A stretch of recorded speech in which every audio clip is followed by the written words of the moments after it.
नमस्कार. Happy new year 2026. हो, नव्या वर्षाच्या हार्दिक शुभेच्छा सर्वांना. आता तुम्ही म्हणाल, या लक्ष्मीच्या पावलामधले आबा चांदेकर इथे काय करतायत? अहो, आमची मालिका संपली आता. आता मी फ्री आहे. मग आतापासून म्हणजे पुढच्या वर्षापासून युट्यूबवरचं सुजित सर हे जे चॅनल आहे हे मी टेक ओव्हर केलंय. येस. सर एक मिनिट माझ्या मते कदाचित तुम्हाला चुकीची स्क्रिप्ट मिळालेली आहे. तर आज तुम्ही ऍक्च्युली आमचे गेस्ट आहात. हो, असं होय. सॉरी. मला ज्याप्रमाणे स्क्रिप्ट मिळाली त्याप्रमाणे मी आपलं सुरू केलं. ठीक आहे. मग मी आज इंटरव्ह्यू देणार तुम्हाला. येस, आज आपण आबा चांदेकरांना बोलतं करणार आहोत बरं का. तर सर्वात प्रथम नमस्कार सर, आणि आपले जे सगळे व्ह्युअर्स आहेत तुम्हा सर्वांना हॅपी न्यू इयर 2026. आणि हे जे नवीन वर्ष आहे ना, म्हणजे तुम्ही आता हे जे काय एपिसोडची सुरुवात बघितली, तर यांच्यासोबत हा अख्खा एपिसोड किती धमाल असणार आहे हे माझ्या मते याची थोडीशी झलक तुम्हाला मिळालीच असेल. तर नमस्कार मंडळी, मी डॉक्टर सुजित सोनवतीकर अर्थात तुमचा सुजित सर पुन्हा एक नवीन पॉडकास्ट घेऊन आलोय. आणि आज खरं तर माझ्यासाठी एक फॅन मोमेंट आहे, कारण आपल्या सगळ्यांची जी लाडकी मालिका होती स्टार प्रवाहावरील, ती म्हणजे लक्ष्मीच्या पावलांनी, तर त्यातील आबासाहेब चांदेकर अर्थातच मिलिंद ओक सर आज आपल्यासोबत इथे आहेत. तर तुमचं पुन्हा एकदा स्वागत सर. थँक्यू. नमस्कार. तर सरांच्या बद्दल सांगायचं म्हणजे त्यांनी 20 वर्ष भारतीय वायुदलात देशसेवा त्यांनी बजावलेली आहे. आणि त्यानंतर त्यांनी अभिनय क्षेत्रात यशस्वी असं पदार्पण केलं. आणि त्याचसोबत आता सध्या सगळीकडे माहिती असलेले म्हणजे अर्थात त्यांचं जे खूप फेमस झालेलं असं जे पात्र आहे तर ते म्हणजे आबा चांदेकर. तर मग आपण आजच्या आपल्या पॉडकास्टला सुरू करूयात. नक्कीच. अर्थात तुम्हाला मी पहिला नाव सांगतो, तर आपल्या याच्या गप्पा आहेत त्या मात्र अनफिल्टर्ड गप्पा असतील बरं का, कारण याचं नावच मुळात आहे अनफिल्टर्ड गप्पा विथ सुजित सर. तर सर, पहिला प्रश्न तुम्हाला मला अर्थातच तुमचं जे करिअरची जी सुरुवात होती तर त्याबद्दल विचारायला आवडेल की 20 वर्ष तुम्ही भारतीय वायुदलात सेवा बजावत होता. तर तिथे जी काही तुम्हाला मिळालेली शिस्त किंवा जो अनुभव असेल तर त्याचा उपयोग तुम्हाला अभिनयाच्या ह्या प्रवासात कसा झाला, आणि त्याशिवाय तुमचं पोस्टिंग कुठे होतं किंवा म्हणजे वायुदलाचा तुमचा ओव्हरऑल जो अनुभव होता तर तो कसा होता? नक्कीच मला हे सगळं सांगायला आवडेल. मी भारतीय वायुसेनेमध्ये म्हणजेच इंडियन एअरफोर्स मध्ये 20 वर्ष नोकरी केली. आमचं पहिलं जे ट्रेनिंग झालं ते बेंगलोरमध्ये. 1980 मध्ये मी ट्रेनिंगला गेलो आणि त्यानंतर आफ्टर द ट्रेनिंग माझी पहिली पोस्टिंग होती श्रीनगरला, वन विंग. ओके. तिथे मी होतो साधारण 1.5 वर्ष. त्यानंतर मी पुन्हा एका कोर्ससाठी म्हणून बेंगलोरला आलो आणि मग माझी दुसरी पोस्टिंग झाली ती बर्नाला. ओके. बर्नाला ही प्लेस पंजाबमध्ये आहे. आमच्या भारतीय वायुसेनामधलं एक सर्वात अत्यंत महत्वाचं जे रडार केंद्र आहे, जेवढी वेगवेगळी रडार केंद्र आहेत त्याच्यातलं सर्वात महत्वाचं ते बर्नाल्याला होतं त्यावेळेस. तर तिथे मी होतो. त्यानंतर मग भारतामध्ये बऱ्याच ठिकाणी फिरलो. मग साधारण 91 मध्ये माझं लग्न झालं. मग मी दिल्लीला आलो. दिल्लीला 4-5 वर्ष. त्यानंतर मी मुंबई, आणि 2000 जून मध्ये मी रिटायर्ड झालो. अच्छा. तर तुमचा जो दुसरा प्रश्न होता की भारतीय वायुसेनामधली जी काही शिस्त आणि ज्या काही गोष्टी होत्या त्याचा तुम्ही तुमच्या आता ह्या कला क्षेत्रामध्ये किंवा चित्रपट मालिकामध्ये कसा काय उपयोग, काय उपयोग होतो तुम्हाला, नक्कीच मला सर्वात जास्त त्याचा उपयोग झाला म्हणजे एक तर शिस्त आणि दुसरी वक्तशीरपणा, वेळेचा वक्तशीरपणा. आज मी साधारण 22 वर्ष या इंडस्ट्रीमध्ये आहे.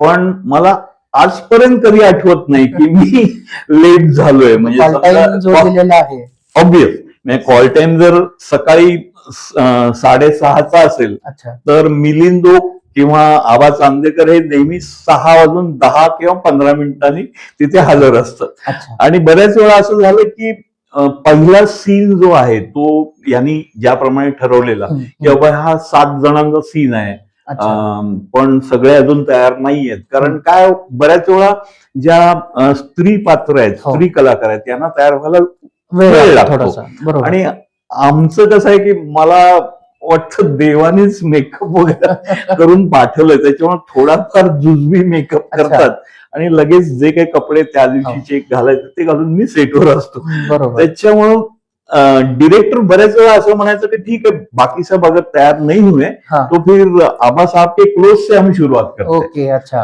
म्हणजे टाइम वाचवण्यासाठी. वाचवण्यासाठी तर असं बऱ्याच वेळा झालं. ती एक शिस्त. त्याच्यानंतर सर्व्हिस मध्ये जेव्हा होतो भारतीय वायुसेनामध्ये तेव्हा जेवणाची जी वेळ आहे प्रत्येक हो. माणसाची जेवणाची आणि एकंदर वेळ ही ठरलेली किंवा सकाळी 7, 7:30, 8 वाजेपर्यंत नाश्ता, त्याच्यानंतर 1-1:30 वाजता जेवण, हा. संध्याकाळी एक काही आणि तत्सम. बरोबर पण कधी कधी इव्हन म्हणजे भारतीय वायुसेनामध्ये जेव्हा होतो तेव्हा आम्ही फील्ड ट्रेनिंगला असायचो तर ओके. 1:30चे कधी 4 पण वाजायचे. बर म्हणजे 1:30ला जेवण येणार असं माहितीये, पण काही प्रॉब्लेम झाला, गाडी लेट आली तर 3:30-4ला पण जेवलो. म्हणजे ह्या ज्या गोष्टी आहेत ओके पेशन्स, तर त्या आम्ही त्या तिकडे शिकलो, इथेही त्या अवलंबल्यामुळे. बरोबर बाकी येस बऱ्याच गोष्टी मी नवीन जे वेगवेगळे इकडचे दिग्गज कलाकार त्यांच्याकडनं मी अच्छा. शिकलो. जसं अशोक मामा आपण ज्यांना हो म्हणतो, हो अशोक सराफ सर. हा. तर त्यांच्याकडनं उत्तम टायमिंग काय असतं, डिलिव्हरीचं डायलॉग तुम्ही जेव्हा बोलता उत्तम टायमिंग बरोबर किंवा तुम्ही एखाद्या डायलॉगला प्रतिसाद देता, गिव्ह अँड टेक जे गिव्ह म्हणतो अँड आपण. टेक जे म्हणतो, तर ते काय, तर ते मी मामांच्याकडनं शिकलो. भले मी खूप कमी काम केलं असेल. विजय चव्हाण म्हणजे त्याला त्यांनाही आम्ही विजू हा. मामा म्हणजे म्हणायचो. मोरूची मावशी ज्यांनी अजरामर केलं हा, तर ते आमचे विजय चव्हाण सर. तर त्यांच्याकडनं डायलॉग जेव्हा बोलतो आपण, आपले संवाद आपण बोलतो, त्याच्यातला ठहराव जो म्हणतो म्हणजे पॉज, हा तो किती कसा घ्यायचा, कितपत पाहिजे. म्हणजे एखादं वाक्य असं काही असतं, त्यातला एखादा शब्द असा आहे की बाबा तो मला ऍज अ कलाकार मला दुसऱ्याला तो सांगायचा पण आहे, नाही पण सांगायचा आहे. अच्छा तर त्या मधला जो काही काळ आहे तो मी किती ठेवायचा हा, बरोबर हे त्यांच्याकडनं शिकलो. अशा बऱ्याच काही गोष्टी गोष्टी, आहेत. भरत जाधव असतील अच्छा. आणि बरेच कलाकार आहेत ओके, आपण त्यांच्याकडनं त्या शिकलो. अनुभवांकडे आता नंतर येणारच आहोत. पण म्हणजे तुमचा जो वक्तशीरपणा तुम्ही बोलला तर मला त्याच्यावरून तुम्ही मराठी इंडस्ट्री मधले अमिताभ बच्चन साहेब आहेत असं मला साधारण वाटतं. कारण त्यांचं सुद्धा दिलेल्या कॉल टाइम पेक्षा साधारण 1 तास आधी वगैरे येण्याचे आपण बऱ्याच ठिकाणी किस्से ऐकलेले आहेत. तर तुम्ही ही 20 वर्ष म्हणजे वायू दलामध्ये होता, पण मग एक ती फील्ड की जिथे आपण देश सेवा वगैरे जे ते करतो आणि तिथून मग एकदम डायरेक्ट म्हणजे ही चांगली आहे, पण त्या स्थिर आणि शिस्तबद्ध नोकरीमधून एकदम तुम्ही 2004 साली मग चित्रपट किंवा दूरदर्शन मग इकडे कसे काय वळत? म्हणजे तुम्हाला पूर्वीपासूनच अभिनयाची अशी काही आवड होती का? खरं म्हणाल तर मी जेव्हा मुंबईला होतो, म्हणजे माझ्या वडिलांची पोस्टिंग होती, माझे वडील पोलीस खात्यामध्ये होते अच्छा आणि ते त्यावेळेस PSI होते मुंबईमध्ये 71 मध्ये. तर त्यावेळेस आमची शाळा कुर्ल्यामध्ये, मी 9 वर्षाचा होतो तेव्हा आमच्या शाळेतल्या, म्हणजे मी 4थीत होतो, मला वाटतं 3री-4थी. तर आमच्या वर्गानी किंवा आमच्या शिक्षिके मॅडमनी एक नाटक, संगीत नाटक बसवलं होतं आणि 3.5-4 तासाचं नाटक. आणि त्याच्यामध्ये मला जी भूमिका दिली ती राजाभिषेकची दिली. अच्छा. आणि तो शिशुपाल, आणि तो शिशुपाल माझ्या कन्येला पळवून नेतो आणि माझी स्टेजवरची पहिली एंट्री मी तलवार काढूनच, कुठं येतो शिशुपाल, अच्छा ही माझी पहिली एंट्री होती. वय वर्ष 9. बर. बाईनी सांगितलं होतं मागच्या साईडला जेव्हा आम्ही ड्रेस वगैरे करत होतो की बाबा त्या तलवारी जास्त हे करू नका, जर एखादी तुटून असेल. तर तुटली किंवा हा. काही झालं तर ते प्रॉब्लेम होईल. पण खैर मुलं होतो त्याच्यामुळे ते हे सारखं काढ घाल आणि ते एकदम टॅग झाली तलवार आणि बाहेरच निघेना. ओके. अरे बापरे, आणि एवढ्यात माझी एंट्री. हा. मग म्हणलं काय करायचं, नो प्रॉब्लेम चलो. मी ज्ञाना सकट पुढे आलो आणि कुठे आहे तो शिशुपाल.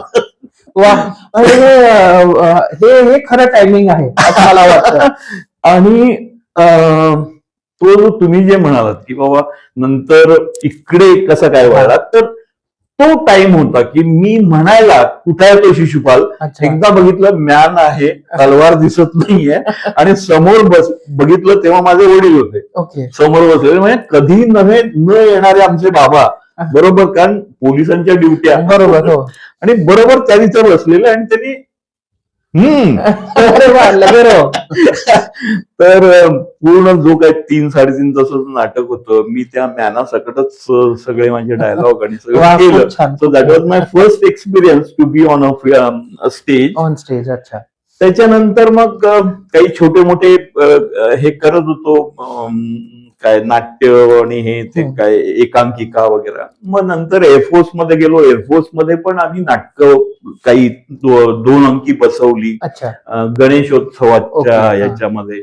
मग आम्ही बेंगलोरमध्ये होतो तेव्हा बसवली, मग बर्नालात होतो तेव्हा बसवली, आणि त्याप्रमाणे. पण तिकडे जायचा काही असा कल नव्हता की बाबा नाही मला तेच करायचं. कारण 2000 मध्ये मी बाहेर जेव्हा आलो, म्हणजे रिटायर्ड झालो, तेव्हा मुलं लहान होती आणि दोघेही सेंट्रल स्कूलमध्ये होता हा. आणि तेव्हा मग विचार केला की बाबा आत्ताही लहान आहेत, जर समजा मी महाराष्ट्रात आलो माझ्या राज्यामध्ये आणि स्थिर स्थावर झालो, बरोबर. तर ह्यांचं शिक्षण जे काय आहे ते एक संधी, एक प्रवाही होईल. अच्छा. कारण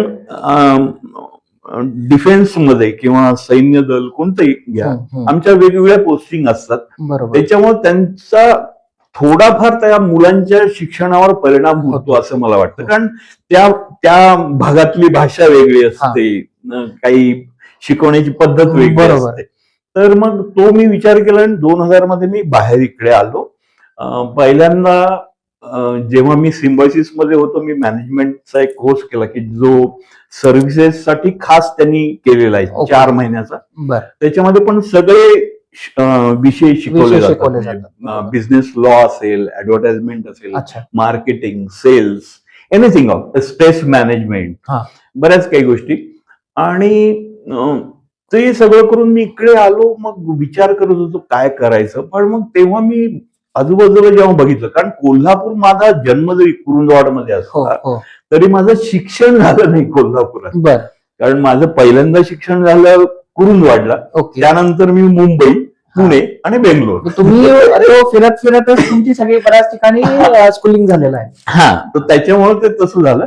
मग मी इथे आल्यानंतर विचार केला की इथला म्हणजे 2000 त्या वेळेचा जो काही युवक होता, चांगला हट्टाकट्टा आहे, कोल्हापुरी बाज आहे, मराठीमध्ये कोणी MA झालंय, कोणी इंग्लिशमध्ये MA झालंय. पण नंतर मला असं जाणवलं की इंग्लिश बोलणं हा एक मेन प्रॉब्लेम होता त्यांच्यासमोर. बरोबर. कोणी बोलायला नाही म्हणाल, सर मी आहे इंग्लिश पण बोलता येते, किंवा आम्ही ते म्हणजे घाबरतो. कॉन्फिडन्स लेवल, स्टेज डेअरिंग नव्हती.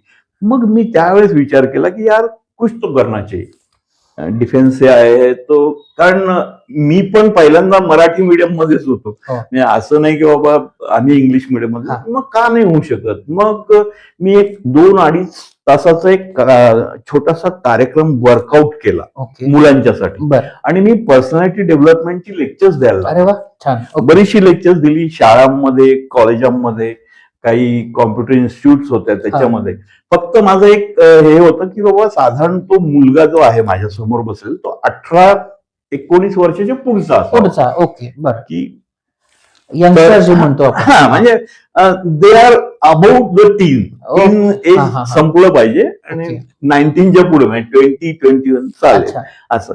तर मग त्या तिथे मला बऱ्याच म्हणजे पॉझिटिव्ह गोष्टी कळल्या की बाबा येस याचा काहीतरी परिणाम होतो. कारण काही मुलं मी माझ्या म्हणजे माझं लेक्चर संपल्यानंतर हा I use to call the people, I use to call the Candidates जे होते ते, हा.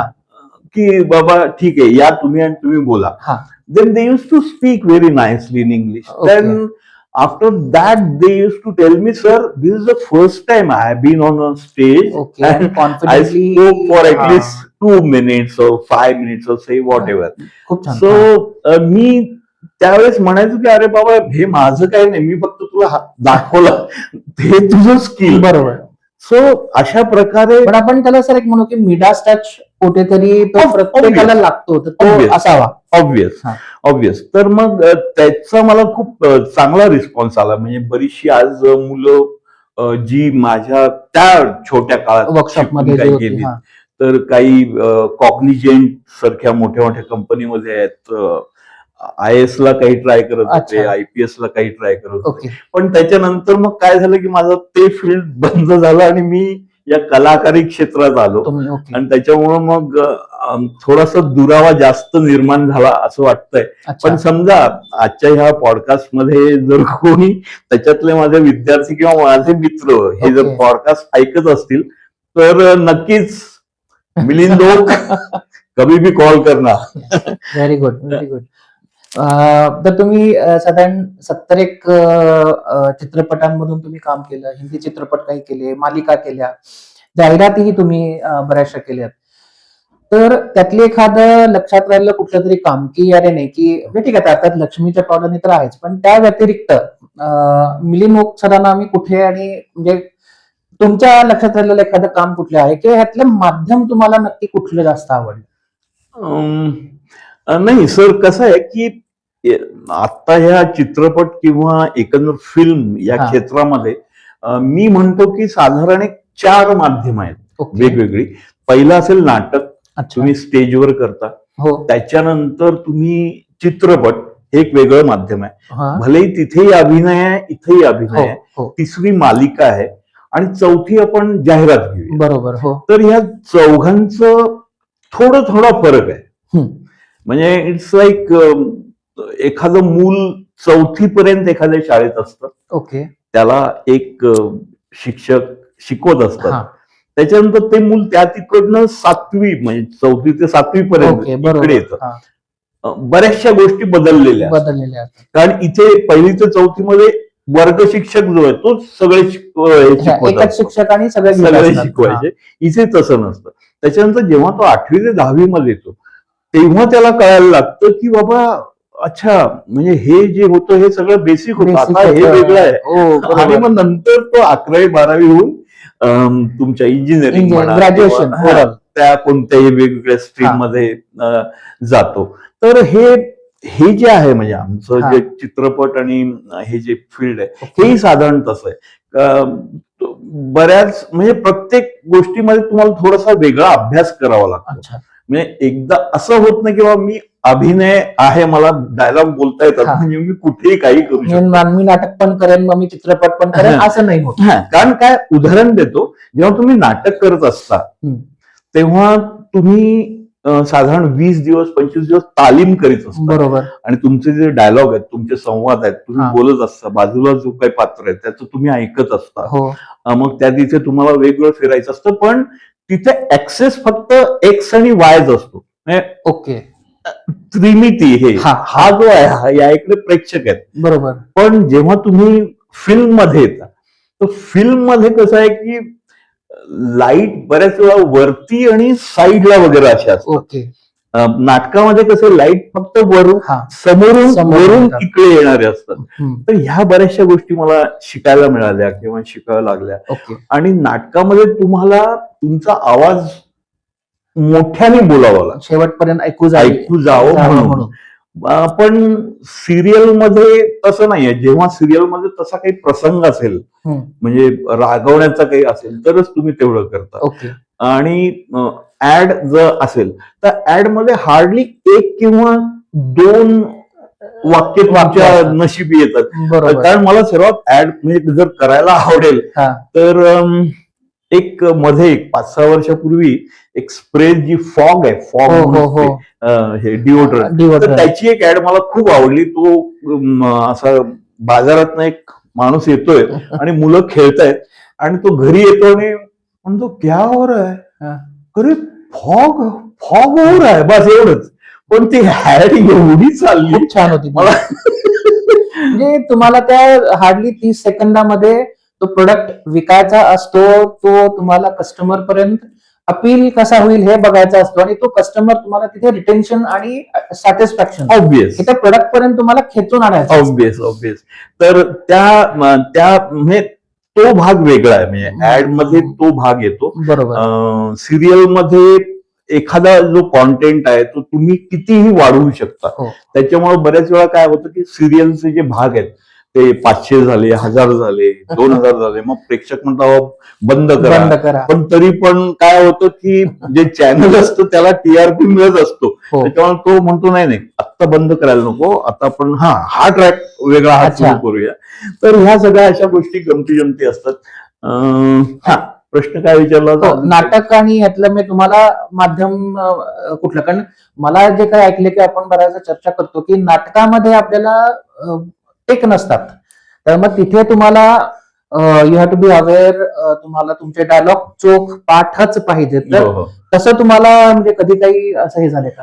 हा डेफिनेट. म्हणजे जेव्हा आम्ही नाटकाचं मी मध्ये या इथे कोल्हापुरात 2 राज्यनाट्य केली, बर. दोघांनाही पहिले नंबर आले. अरे वा. ओके. पण नाटकामध्ये काय आहे की नाटकामध्ये तुम्हाला सगळं शिकवलं जातं किंवा तुम्ही शिकता, बर.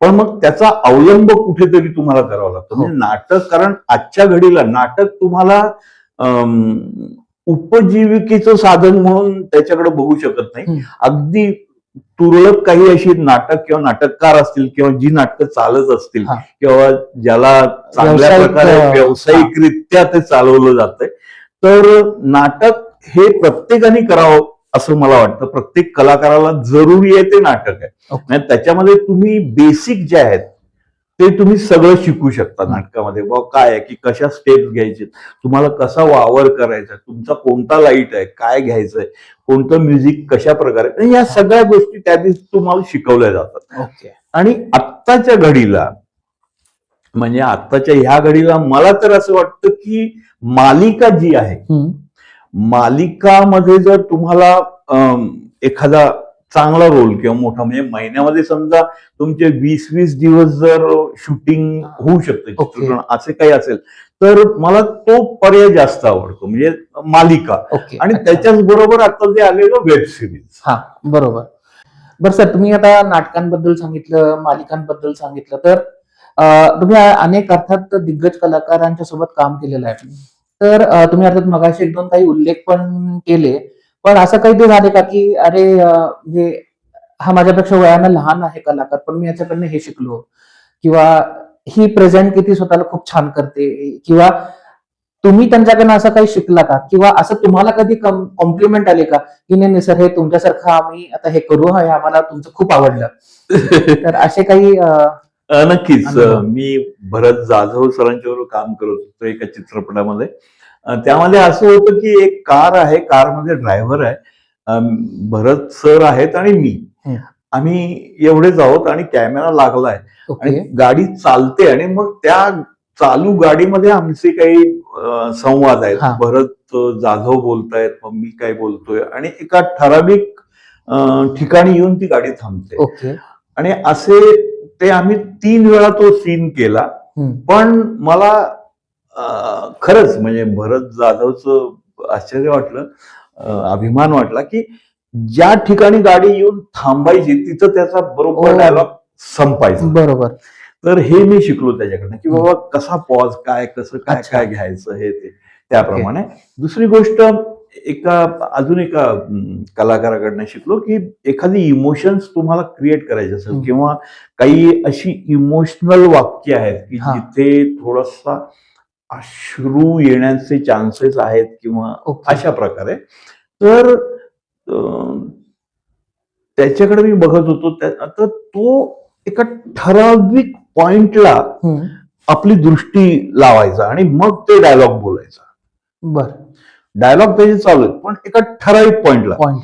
तर तेव्हा मला जाणवलं की येस, असं होऊ शकतं. आणि जर तसं जर केलं तर ऑन स्क्रीन असं वाटतं की यार सही में ये बंदा इमोशन ओ हुआ है, अच्छा. भले ही चाहे वो आंसू आए ना आए. नाही.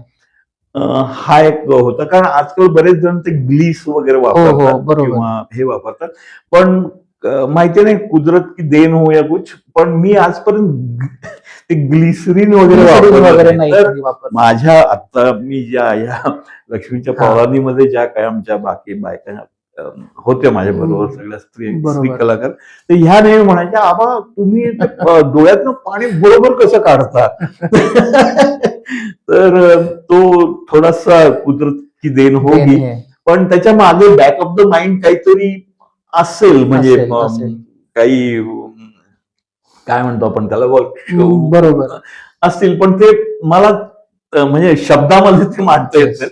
पण आहे, पण मी आजपर्यंत कधी ग्लिसरीन वापरलं नाही. म्हणजे मोठ्या मोठ्या सीन मध्ये ते बरोबर एका ठराविक याला ते पाणी डोळ्यातनं येणं किंवा काय, तर अशा अशा गमती आहेत. त्याच्यामुळे तुमचं त्या सेटवर सगळं ग्लिसरीन बहुधा कलासाठीच येत असावं. तर त्याच पण सिरियलकडे थोडस त्या प्रश्नाकडे वळणार आहे त्या रिलेटेड. तर स्टार प्रवाह वाहिनीवरील जी नुकतीच संपली ती सिरियल म्हणजे लक्ष्मीच्या पावलांनी. तर ही जी मालिका आहे यातली तुमची भूमिका आबा चांदेकर प्रचंड गाजली.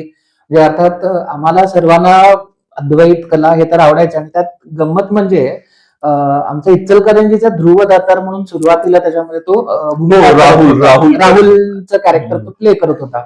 तर ते आमचे फॅमिली फ्रेंड आहेत. तर त्यामुळे तिथून आम्ही जी बघायला सिरियल सुरू केली, पण नंतर हळूहळू आबा आमचे कधी फेवरेट झाले हे कळलं नाही. तर त्यामुळं कला, अद्वैत आणि आबा असं जे खूप सुंदर समीकरण होतं. तर तो रोल तुमच्याकडे, ती भूमिका तुमच्याकडे कशी आली, त्याच्यासाठी तुम्ही काही तयारी अशी काही केली का? म्हणजे माझ्या मते दाढी आणि केस वाढवण्या व्यतिरिक्त आणखी काही तयारी तुम्ही तशी केली का? तर या सिरियल बद्दल तुम्हाला काय सांगायला आवडेल? नक्कीच नक्कीच. कारण 2021 मध्ये मी हा. कलर्सची एक मालिका करत होतो. ओके. ती जी कोल्हापूरमध्येच तिचं चित्रीकरण होत अच्छा. होतं. जीव माझा गुंतला म्हणून मालिका होती. बर. त्याच्यामध्ये आमची जी हिरोईन दाखवली ती रिक्षा चालवते, आणि हा हा. अ, माझा जो नातू आहे, मी त्याच्यामध्ये सुद्धा आजोबाच होतो, बर. खानविलकर म्हणून. आणि माझा नातू जो आहे तो तिच्याबरोबर तिचं लग्न होतं, हा. आणि मग अशी ती मालिका होती. तर त्याच्यामध्ये आम्ही पहिल्यांदा शूटिंग सुरू केलं ते आउट ऑफ महाराष्ट्र होतं, कारण करोनाचा काळ हो होता. हो बरोबर. आणि बबल मध्ये तो त्या बबल मध्ये हा. होतो, आणि गुजरातमध्ये आम्हाला परमिशन मिळाली होती. ओके. तर त्याच्यामुळे आम्ही त्या तिकडे सुरू केलं. पहिले 2 महिने आम्ही तिथे केले, आणि नंतर मग इकडे आलो. अच्छा. तर मग करता करता ती मालिकातला जो माझा भाग होता तो 2023 जून मध्ये साधारण संपुष्टात आला. बरोबर. मग मी जरा फ्री होतो, चला बाबा आता इकडे तिकडे. एवढ्यात एक 5-6 दिवसात मला स्टार कडनं एक फोन आला की बाबा असं असं आहे, एक नवा शो ओपन करतो, एक नवी मालिका, आणि असं असं आहे. तर ओके. ते मी म्हटलं बाबा काय, वन लाईन तर सांगा काय आहे. तर म्हणे तुम्ही आहात, तुम्हाला 2 मुलगे आहे, ओके. एक मुलगी आहे. हा. ती मुलगी पण आता तुमच्याच कडे राहते, आणि ह्या तिघांना एक एक मुलगा आहे. अच्छा. असं हे तुमचं कॅरेक्टर, हे हा जो हे आहे प्लॉट आहे असा. तर मी विचारलं मला बायको नाहीये का? तर तुम्हाला नाही, तुमची बायको नाहीये. म्हणलं ओके साईन. का का तर मागच्या माझ्या मालिकेमध्ये जीव माझा गुंतलामध्ये माझ्या बरोबर माझी मिसेस पण दाखवली होती, अच्छा. आणि एका सीन मधले मॅक्झिमम डायलॉग तिच्याचकडे असायचे. बरोबर. आम्ही फक्त हो चला बसूया जेव्हा, अच्छा. पण एवढं म्हणजे हे डायलॉग तर मी घरातनं पण करून जायचो. बरोबर. ते घरात आणि तुम्हाला तिथं सेटला फार फरक वाटत असेल. चालायचं. इथेही शांत, तिथेही शांत. हे म्हटलं की यार ये अच्छा आहे की चलो ये चॅलेंज लेते, पण इट वॉज रिअल चॅलेंज. आणि चॅनलनी मला सांगितलं की तुम्हाला अशी तुमची जे गेटअप आहे किंवा पोर्ट्रे आहे ते असं आहे की तुमचे केस आहेत लांब, दाढी मिशा आहेत, आणि तुमचा असा असा साधारण पेहराव असणार आहे, आणि मुख्य गोष्ट म्हणजे तुमची जी भाषा आहे, तुमचे जे डायलॉग आहेत ते पूर्णतः कोल्हापुरी आहेत. तर हा माझ्यासाठी थोडासा म्हणजे कठीण म्हणता येणार नाही, हा. पण थोडासा चॅलेंजिंग गोष्ट होती माझ्यासाठी. कारण माझं आता नाही म्हटलं तरी एक साधारण 20-22 वर्ष मी कोल्हापूर आणि हा. जवळपास आहे त्या तिथल्या भाषेचा मी अभ्यास बऱ्यापैकी ओके. केलेला आहे. इथली लोक ते कसं बोलतात, आपण त्यांना कशी उत्तरं देतो बरोबर. त्याप्रमाणे. तर त्याचा मला सर्वात जास्त फायदा झाला म्हणूया. ओके. कोल्हापूर करवीर निवासिनी अंबाबाईचा आशीर्वाद आहेच, इकडची सगळी लोक. तर याच्यामुळं मी ती कोल्हापुरी जी टोन किंवा तो जो होता ती भाषा मी त्या लक्ष्मीच्या पावलांमध्ये मी ती बोलू शकलो. त्याच्यामुळं जेवढे आमचे करवीर निवासिनी करवीरवासी जे काय आहेत लोक कोल्हापूरचे आणि सगळे, त्यांना माझ्याकडून परत एकदा धन्यवाद म्हणावा असं वाटतो मला, की बाबा तुमच्यामुळे मी आज हा आबा चांदेकर साकारू शकलो. त्यातला तुम्ही मग एखादा डायलॉग तुमचा त्या खास शैलीत, आणि माझ्या म्हणजे तुम्ही अद्वैत हा जो तुमचा नातू, त्याला खूप असं एक अद्वैता वगैरे असं काहीतरी छान तुम्ही ते हाक मारायचा, तर ती आमच्या सगळ्या व्ह्युअर्सना तुम्ही जरा त्याच्यातलं थोडंसं काहीतरी बोलून दाखवाल का? हा, तो आम्ही जरा ते म्हणजे जेव्हा मालिका सुरू झाली त्याच्यानंतर मग सगळे एकमेकाला कनेक्ट होत गेलो. कला असेल किंवा अद्वैत असेल, खूप चांगले कलाकार आहेत, मोठे कलाकार आहेत. तर माझं मग ते आम्ही हे बनवला, पेटंट बनवला ऐसा करते. मग त्यावेळेस अरे अद्वैत, अरे कला कुठे गेली अजून? हा, का नाही आली? अरे पण बर, तू तिला फोन कर बघू. काय, तुझा फोन उचलत नाही? अरे आता नवऱ्याचा फोन उचलत नाही, मग कुणाचा फोन उचलणार? हा, कर तिला फोन, कधी भरून लगेच. कर कर कर. खूप छान, खूप छान, खूप छान. तर माझ्यामध्ये आम्ही खूप मिस करतोय सध्या, पण ठीक आहे, इट्स ऑल अबाउट लाईफ, की the show must go on. तर आता ही सिरियल संपली, पण आता तुमचे पुढचे प्रोजेक्ट साधारण काय आहेत? किंवा मी असं ऐकलं की तुम्हाला वेब सिरीज मध्ये आता काम करायची इच्छा आहे, तर तुम्हाला साधारणतः कशा प्रकारच्या भूमिका तुम्ही शोधत आहात? किंवा ओके, ही एक भूमिका आली तर मला पटकन आवडेल, किंवा अशा प्रकारच्या वेब सिरीज मध्ये मला काम करायला आवडेल, किंवा काही प्रोजेक्ट आहेत का? नक्कीच, कारण आतापर्यंत जेवढे प्लॅटफॉर्म्स आहेत मी सगळे केले. आणि वेब सिरीज हा जो नवीन प्लॅटफॉर्म आलाय, तर त्याच्यामध्ये सुद्धा मला काम करायला आवडेल. आणि एखादा जर रोल म्हणजे स्पेशल ऑप्स मधला हिम्मत सिंग अरे वा, सारखा जर काही आला खूप सुंदर. तर नक्कीच मला आवडेल. आणि त्याच्या व्यतिरिक्त जर काही आलं तर वेब सिरीज मध्ये नक्कीच काम करायला आवडेल. ओके, फारच छान. तर माझ्या मते आता आपण नॉर्मली असं म्हणतो की कोणाला काही शिकायला जमत नाही, कोणाला काही काही करायला जमत नाही, तर तो ऍक्टर होतो. जनरल म्हटलं जातं, किंवा हे खूप मत चुकीची गोष्ट आहे.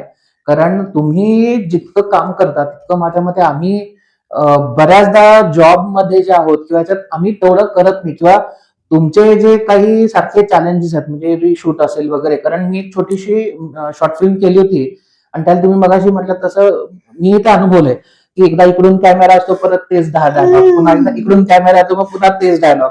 सो जो पेशन्स आहे तो माझ्या मते खरंच तुमचा वाखाणण्याजोगा आहे.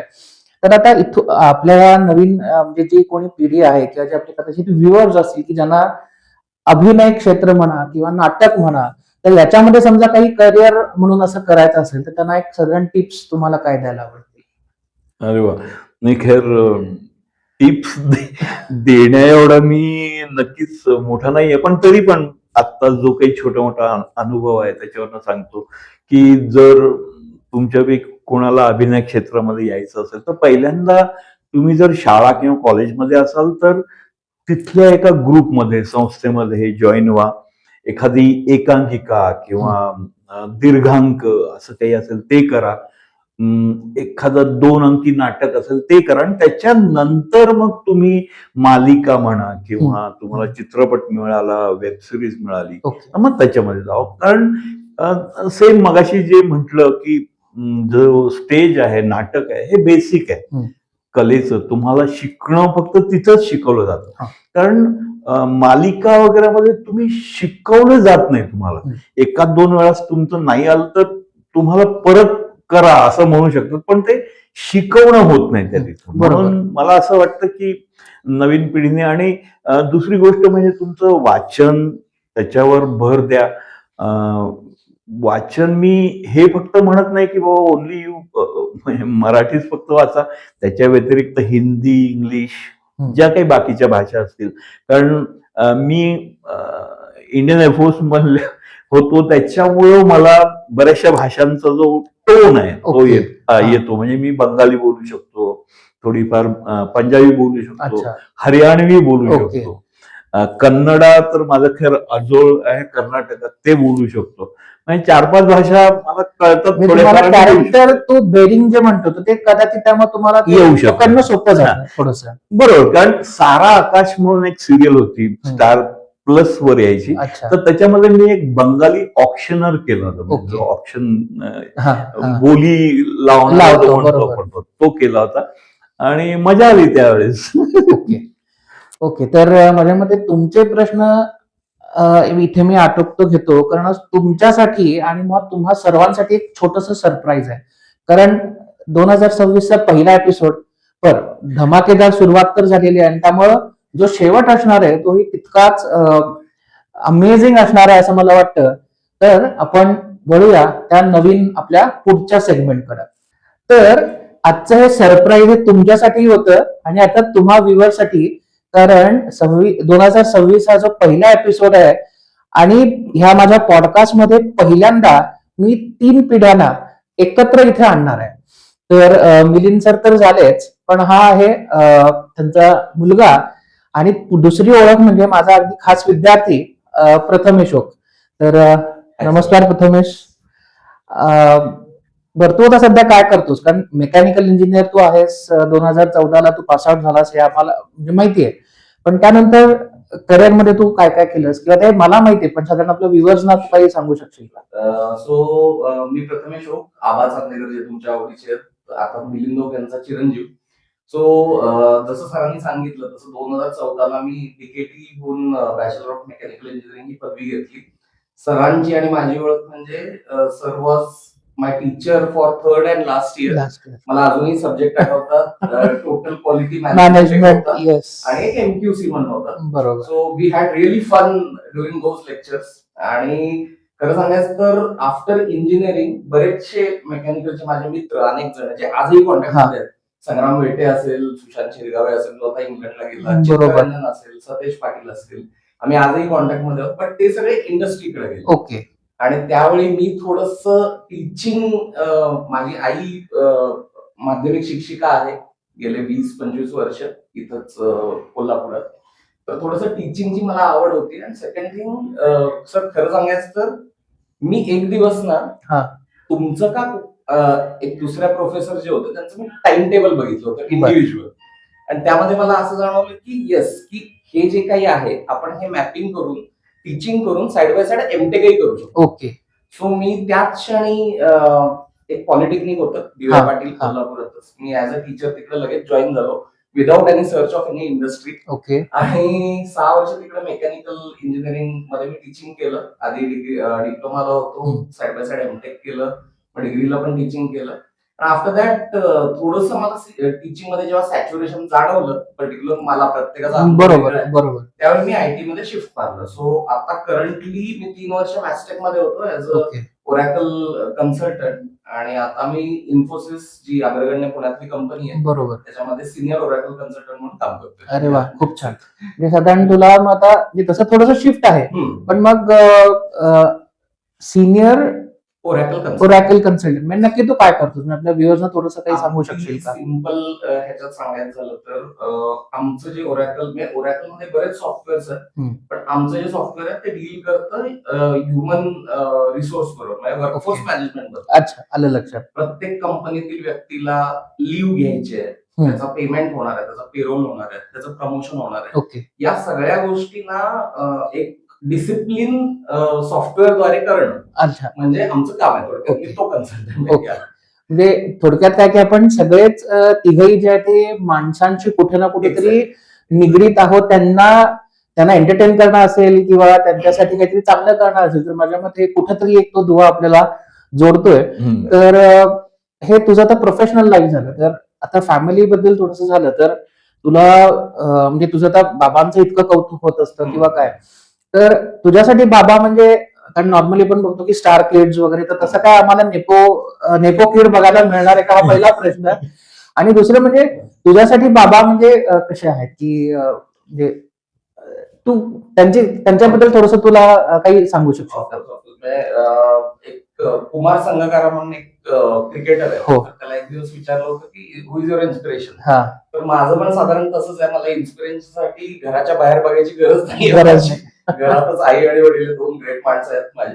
आणि coming to dad, of course he is my favourite hero. ज्या पद्धतीने त्यांनी जर्नीची सुरुवात केली होती 2004 मध्ये, मी अगदी तेव्हापासून त्यांना फॉलो करतोय, क्लोजली फॉलो Okay. करतोय. जिथं कुठं मला वाटेल की बाबा हा इथं थोडंसं तुमचं हे बरोबर नाही झालं, तिथं मी क्लिअरली क्रिटिक पण घरातच आहे. घरातच क्रिटिक्स आहेत.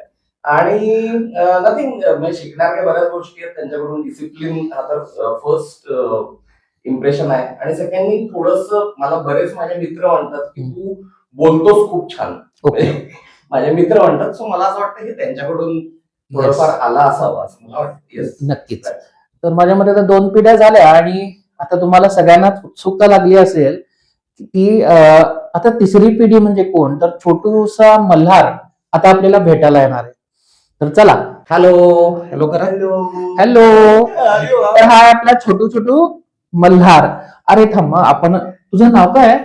माझं नाव मला प्रतिमेच. पूर्ण मला प्रतिमेच. ओके. आणि तू कुठल्या स्कूलला जातोस? स्कूलचं नाव काय आहे सांग. येतं त्याला येतं सांग. तोही आजोबांसारखा जरा छान असा मस्त जरा ऍक्टर आहे. ऍक्टर आहे बरं का. बरं, स्कूलचं नाव सांग. स्टेपिंग सांग लवकर. दीदीकडे बघून सांग. Stepping stone speed school. Stepping oh, stone. Okay. आणि हे कोण आहेत रे? हे दादी आबा. हे दाढी आहे. म्हणजे त्यामुळे आपल्या सगळ्यांच्या आबान मात्र ह्याचे अगदी खास दाढी आबाद बरं का ते. ओके किती मस्त. त्यामुळं ऍक्च्युली जस्ट सांगायचं म्हणजे मल्हार त्यांना दाढी आबा असंच म्हणतो. अच्छा. याचे एक हे आजोबा आहेत आणि ते आजोबा आहेत. बर. त्यांना तो बाबाजी म्हणतो ओके. आईच्या वडिलांना. अच्छा. आणि यांना दाढी आबा. बर. So okay. पण मग जेव्हा आजोबा दिसतात ना टीव्हीवर, त्याला काय म्हणजे कसं हे करतो तू? काय म्हणतो? टीव्हीवर आपण आबांना बघितल्यावर काय करतो? हाय कसं करतोस तू टीव्हीवर? दाखव. हाय तो असा हाय करतो. अच्छा. बरं, आपण आपला जो एपिसोड जो असतो तर तो रॅपिड फायर युजली आपण जातो त्याला एंड करतो. तर माझ्या मते आज आपण आता आपल्याकडे आता बापलेकाची जोडी आहे, तर आणखी कमाल उत्तर आपल्याला मिळणार आहे. तर सुरू करूया रॅपिड फायर. रेडी? येस. तुम्ही आहात ना रेडी? ओके. सर, तुम्हाला पहिला प्रश्न आहे की वायुदल की अभिनय कोणी जास्त घडवलं? वायुदल. ओके. सेवेतील एक अशी सवय, म्हणजे तुम्ही मगाशी वक्तशीरपणाबद्दल बोलात, तर अशी कुठली सवय आहे की जी आजही तुम्हाला अंगवळणी आहे? लवकर उठणे. ओके. तुमचा ड्रीम रोल कुठला? डेफिनेट मी बरेचसे रोल केले, पण मला असं वाटतं की एखादी निगेटिव्ह नकारात्मक भूमिका एखादी मिळावी आणि ती नक्कीच मी साकारेन. मजा येईल. हा कदाचित धुरंधर इफेक्ट असावा असं मला वाटतं. रहमान डकेल. तर आपण आज मॅनिफेस्ट करू इथे की नक्कीच तुम्हाला मालिकेतच का, मी तर म्हणतो की मोठ्या स्क्रीनवर तुम्हाला एक छान निगेटिव्ह रोल जर तो मिळावा तुम्हाला हवा तसा. बरं, आता प्रथमेश मला एक सांग की घरातला सगळ्यात मोठा कलाकार कोण? पप्पा अभिनय वाईज कलाकार तर आहेतच, बट तरी पण मी म्हणेन की आमचा जो घरातला महिला वर्ग आहे, म्हणजे अच्छा. माझी आई आणि दुसरी म्हणजे माझी मिसेस, ज्यांनी घर सांभाळून ठेवले, आम्ही सगळे वर्क करत असतो. ते ओके. खरे कलाकार. बरोबर, खूप छान. पप्पांची सगळ्यात आवडती भूमिका? सर्वात आवडती मी पिक्चर मधल्या तर सगळ्याच आवडतात, बट हम्म. विशेष मला लक्षात राहील अशी म्हणजे नाटकातली आहे. बरं. सागर अध्यापक दिग्दर्शित दर्दे डिस्को जे होतं, ओके. तो एक वेगळ्या कन्सेप्टचं नाटक होतं, ज्यामध्ये पूर्ण सगळे पात्र मरतात आणि बरं. त्यांचा स्वर्गातील संवाद आहे. ओ, अच्छा. तर त्यातली जी भूमिका आहे ती मला विशेष ओके, व्हेरी गुड. बर, मला एक सांगा सर, तुमच्यासारखं जास्त कोण आहे, प्रथमेश का मल्हार? प्रथमेश. ओके.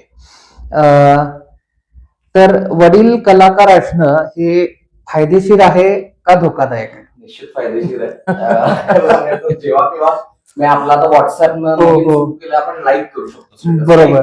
तर माझा जर असेल एखादा स्टेटस, हा. तर त्याला समजा एक्झाम्पल देतोय, 20 Okay. लाईक असतील, जर हे बरोबर असतील तर ते लाईक 50 होतात. अरे वा, खूप छान. अच्छा, मला वाटलं की म्हणजे कदाचित शाळेत किंवा कॉलेजमध्ये काहीतरी खोडी केली आणि मग पप्पांना घेऊन जायचं वगैरे असं मला वाटलं. पण ठीक आहे, आता कलाकार असल्यामुळे तोही फायदेशीरच आहे. ठीक आहे, तर पुढचा प्रश्न असा आहे की वडिलांचा अभिनय बघून असं कधी वाटलं का की काट बस?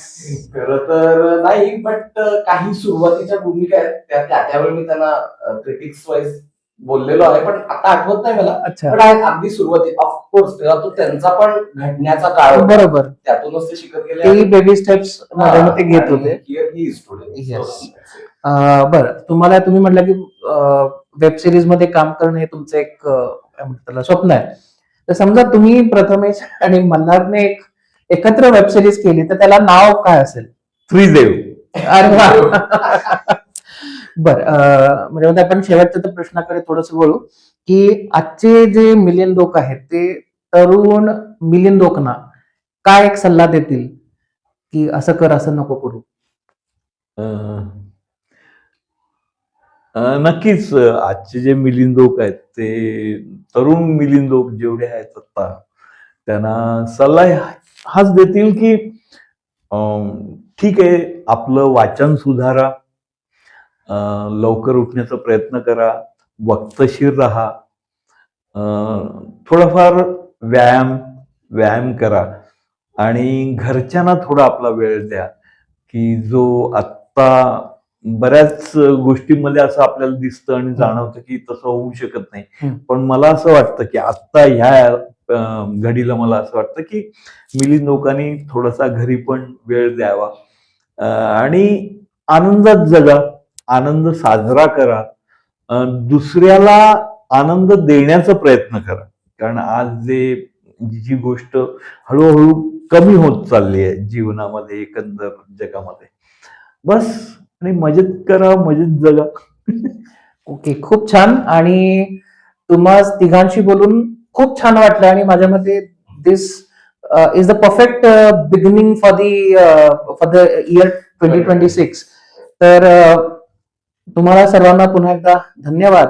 आणि तुम्ही जे व्ह्युअर्स इथे बघतायत, तर माझ्या मते आज आपल्याकडे एक ऍक्टर, एक वायुसेनेतील अधिकारी, एक इंजिनियर आणि जो आता ऑरॅकल मध्ये काय काय काय काय बरेच जादू करतो, आणि एक अर्थात छोटसा यांचं पिल्लू, ते म्हणजे मल्हार. तर या 3 पिढ्यांना आपण एकत्र आणलं. तसंच हे जे 2026चं वर्ष आहे, हे तुम्ही सुद्धा आपल्या घरातली लोक असतील किंवा इतर तुमचे मित्रमंडळी असतील, तर एकत्र या एका प्लॅटफॉर्म वरती. तुम्हाला एकत्ररित्या काही समजा करता आलं तर नक्की करा.